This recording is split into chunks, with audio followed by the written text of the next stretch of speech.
यूनुस अलैहिस्सलाम फरमाने लगे, जिब्रील मेरी उस बंदे से तो मुलाकात करा जो इस वक्त दुनिया में अल्लाह का सबसे ज्यादा आबिद बंदा है, सबसे ज्यादा इबादत करने वाला, उससे मिला।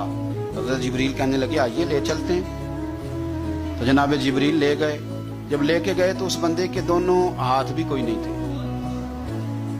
दोनों पैर भी नहीं थे, उसका वजूद सारा तकलीफ से कटा हुआ था और उसकी आंखें भी नहीं थी।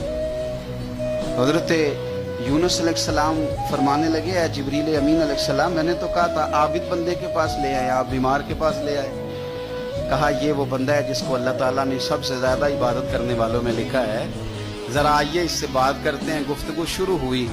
हजरत जिब्रील कहने लगे आपकी आंखों का क्या बना? तो वो कहने लगा क्या बनना था, जब तक मेरे रब ने चाहा मैं दुनिया देखूं उसने दिखाई, और जब उसने कहा कि अब तेरे लिए बेहतर नहीं तो वो आंखें ले गया तो जे सोना ही मेरे दुख विच राजी ते मैं सुख नू चुल्ले डावा वह ले गया वो। जब तक उसने चाहा मेरे हाथ काम करें तो किए, जब उसने चाहा नहीं ठीक तो वो ले गया।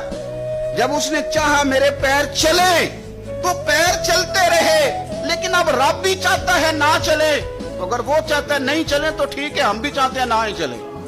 खत्म हो गई बात। जिस बात पे रब राजी उसमें हम भी राजी। हजरत सैयदना यूनुस अलैहिस्सलाम फरमाते हैं मैं समझ गया ये वाकई अल्लाह का सबसे ज्यादा इबादत गुजार है।